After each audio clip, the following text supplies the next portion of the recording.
नमस्कार दोस्तों, मेरी channel story of Bihar star में आपका स्वागत है। आज हम बात करने वाले हैं डॉक्टर राजेंद्र प्रसाद की। पार्ट 1 में हमने कुछ कहानी देखी थी और बाकी की कहानी आज हम देखेंगे। यहाँ बार बार पटेल और प्रसाद की दोस्ती का जिक्र आ रहा है। कब हुई थी उसकी शुरुआत? साल था 1923। जगह थी नागपुर और वजह थी झंडा आंदोलन। इस झंडा आंदोलन सत्याग्रह को नेतृत्व सरदार वल्लभ भाई पटेल कर रहे थे। राजेंद्र प्रसाद इसमें जुड़ने के लिए पहुंचे। उन दौर की स्मृतियों ने अपनी आत्मकथा में इन शब्दों के में बयान किया है। यूँ तो सरदार पटेल से मुलाकात थी ही, पर नागपुर में उनसे वही घनिष्ठता हो गई जो मेरी जीवन की सबसे सुखद स्मृतियों में से एक हमेशा बनी रहेगी। वही मेरे दिल में उनकी कार्यकुशलता, गंभीरता, नेतृत्व शक्ति और उसके प्रति महान आदर उत्पन्न हुआ। और ये सरदार के जुगलबंदी दिसंबर 1950 में पटेल की मौत तक जारी रही। संविधान सभा की बहसों के दौरान इसने नई मजबूती पाई और इस मजबूती के दो बड़े कारण थे, दो बड़ी वजह थी, दो घटनाएं थी। एक था सोमनाथ मंदिर का पुनर्निर्माण और दूसरा था हिंदू कोड बिल। आइए मैं आपको एक मीटिंग में ले चलता हूँ जहाँ पर पटेल की मौजूदगी भी मौजूद है और अपने बाजीगरी दिखाने के लिए 5 अक्टूबर 1949 संविधान सभा के मीटिंग बुलाई गई ताकि यह तय हो सके कि कांग्रेस की तरफ से राष्ट्रपति पद का अगला उम्मीदवार कौन हो। नेहरू श्री राजगोपालाचारी का नाम पेश करने वाले थे। उसके पहले खातों किताबों के सारे कांड हो चुके थे जो आपने अपने अगले एपिसोड में देखे। नेहरू ने अपने भाषण में जैसे श्री राजगोपालाचारी का ऐलान किया कि भयंकर शोर शराबा बचने लगा और हर तरफ से विरोध की आवाज़ें आने लगी। नेहरू भौचक्के रह गए। कांग्रेस के किसी भी अधिवेशन में, संविधान सभा की किसी भी बहस में उन्हें अपनी किसी भी दलील में के विरोध में इस तरह का विरोध नहीं झेलना पड़ा था। उन्होंने हमेशा की तरह ही संगठन को मजबूत पकड़ रखने वाले अपने साथीदार सरदार पटेल की तरफ देखा। ये मदद की नज़र थी, लेकिन पटेल को पता था कि इस नज़र के पीछे सियासत क्या है। पटेल ने नज़र घुमा ली और नेहरू समझ गए कि बाजी उनके हाथ से जा चुकी है। उन्होंने अपना भाषण बीच में ही रोक दिया और फिर बारी आई पटेल की, जिन्होंने न सिर्फ प्रस्ताव किया बल्कि सुनिश्चित किया कि बिना किसी अवरोध के डॉक्टर राजेंद्र प्रसाद संविधान सभा के अध्यक्ष, देश के पहले राष्ट्रपति बने। अब तक राजेंद्र बाबू निश्चित अश्विनी नक्षत्र के प्रकरण को भी भूल चुके थे। 26 जनवरी 1950 को 10:24 पर देश के पहले राष्ट्रपति की शपथ ली और उसके बाद परेड का आयोजन हुआ। 3000 सिपाहियों ने राजेंद्र बाबू को सलामी दी और देश के पहले राष्ट्रपति को सलामी दी। आसमान में भारतीय वायुसेना के लिबरेटर विमान उड़ रहे थे और उड़ रही थी उस नवे न्यायालय की लोकशाही की आकांक्षा के जिनकी पहरेदारी का जिम्मा खास तौर पर 3 लोगों के कंधों पर था, डॉक्टर राजेंद्र प्रसाद, जवाहरलाल नेहरू और सरदार पटेल। पटेल लगातार कांग्रेस के संगठन पर अपनी पकड़ मजबूत करने पर लगे थे, क्योंकि उन्हें पता था कि सत्ता में उनको नंबर 2 पर ही रहना पड़ेगा। ये इसलिए नहीं था कि पटेल कम काबिल थे, ये इसलिए भी नहीं था कि पटेल अपनी महत्वाकांक्षा ये नहीं थी, ये इसलिए था कि पटेल एक बूढ़े आदमी को एक शपथ दी थी जिनका मान वो हर हाल में रखना चाहते थे। 30 जनवरी 1948 बिरला भवन के उपवास करते, प्रार्थना करते, सर्वधर्म सद्भावना की बात करने वाले गांधी, लेकिन गांधी के सबसे प्यारे राजनीतिक चेले नेहरू की कारगुजारियों से वल्लभ भाई पटेल खुश नहीं थे। वो 30 जनवरी 1948 को महात्मा गांधी से मिलने पहुंचे और उन्होंने कहा कि मैं इस्तीफा देने वाला हूं। गांधी चौंक गए। दरअसल गांधी को पता था कि पटेल के बिना ना तो ये संगठन चलेगा, ना तो ये सत्ता। नेहरू कितनी भी महान क्यों ना हो, अपने विचारों को लेकर जब विचारों को यकीन तौर पर जमीन पर उतारने की बारी आएगी, तब उसे सरदार पटेल जैसे साथी की ज़रूरत पड़ेगी। गांधी जी ने सरदार पटेल से कहा कि मेरा इंतज़ार करो, मेरे फैसले का इंतज़ार करो, जब तक मैं ना कहूँ तब तक तुम ये कदम नहीं उठाओगे। गांधी जी और पटेल की ये बातचीत लंबी चली।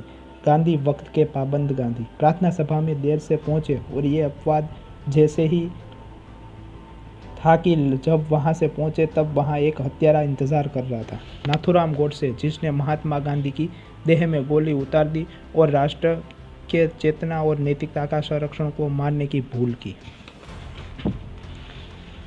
गोडसे को लगा होगा कि गांधी को मारकर वो इस देश के उच्च महान और नैतिक आदर्श और उसकी आत्मा को मार सकता है, पर वो भूल गया था कि गांधी एक व्यक्ति नहीं, एक विचार में तब्दील हो चुके थे।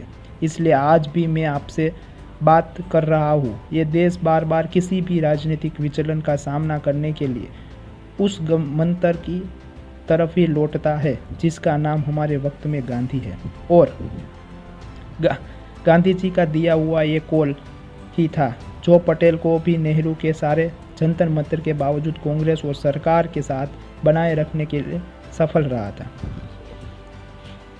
गोविंद निहलानी की फिल्म तक्षक याद है? आपको नहीं याद होगी क्योंकि बॉक्स ऑफिस में ज़्यादा नहीं चली थी। उसमें तंबू का किरदार कभी कभी अपनी डायरी में कविता में ये लिखता है। एक कविता की 4 पंक्तियाँ मुझे याद है। चेहरे सोमनाथ का मंदिर है, तोड़ गया गजनवी कोई। सोमनाथ का मंदिर के भारत के वैभव का प्रतीक है और इसलिए बार बार विदेशी आक्रमण गजनवी आता था और इसे लूटता था और ध्वंस कर देता था। सोमनाथ मंदिर भारत की जिजीविका का प्रतीक और इसलिए श्रद्धालु उसे बार बार इस मंदिर का पुनर्निर्माण करते थे। यह सिलसिला मध्यकाल तक चला और फिर औरंगजेब ने उसको पूरी तरह से ध्वंस कर दिया और इस बार सोमनाथ को अपने पुनर्निर्माण के लिए 2.5 सदी का इंतज़ार करना पड़ा, और इंतज़ार करना पड़ा मुल्क के आज़ाद होने का, वो बर्तानिया हुकूमत से।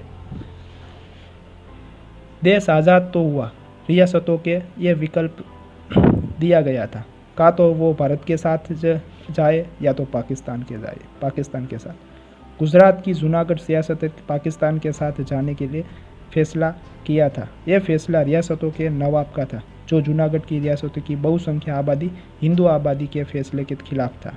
सरदार पटेल ने दखल दिया और भौगोलिक दृष्टि से भी यही सही होना ही था। जूनागढ़ भारत में रहता है। पटेल के दखल के बाद जूनागढ़ के नवाब को देश छोड़कर जाना पड़ा, और यह अचानक जूनागढ़ का जिक्र कैसे आया? सोमनाथ दरअसल में जूनागढ़ की रियासतों में आता है। जब नवंबर 1946 में पटेल जूनागढ़ पहुंचे,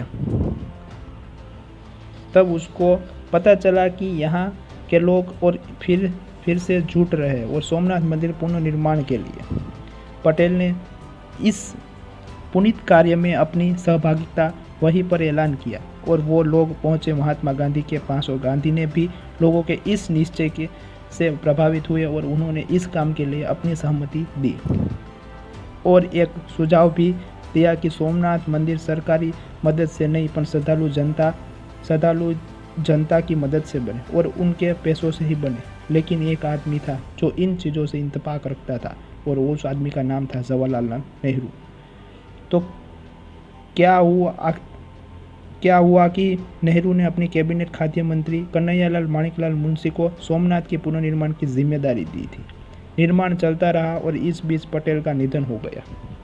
दिसंबर 1951 में जब एक भव्य मंदिर बनकर तैयार हुआ तो उसके स्थापना दिवस समारोह में अध्यक्ष का मौका आया, तो मंदिर के ट्रस्ट ने आमंत्रित किया देश के राष्ट्रपति डॉक्टर राजेंद्र प्रसाद को।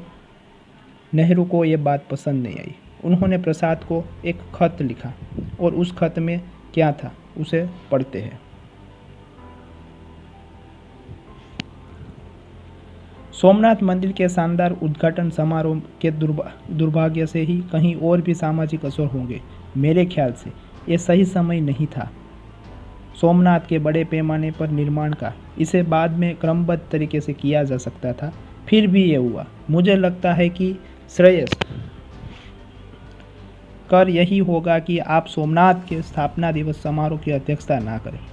प्रसाद नेहरू की इस आपत्ति के बावजूद सोमनाथ मंदिर के उस समारोह में गए और सच्चे गांधीवादी की तरह बोले। राजेंद्र बाबू ने कहा कि सोमनाथ की असली भव्य स्थापना तो उस दिन होगी जब यह देश भारत वापस भव्य बन जाएगा और अपने उस स्वर्णिम आभा को हासिल कर लेगा। प्रसाद ये भी कहा कि जब भी दुनिया में राजनीतिक असहिष्णुता दिखाई गई है तब विनाश हुआ है, और उनका इशारा सिर्फ गजनवी और औरंगजेब की तरफ नहीं था। उनका इशारा देश के आज़ाद के बाद दिखे गए सांप्रदायिक तनाव के तरफ भी था। राजेंद्र प्रसाद ने कहा कि मैं हिंदू हूँ, लेकिन मुझे दरगाह, चर्च या गुरुद्वारे जाने की गुरेज नहीं है।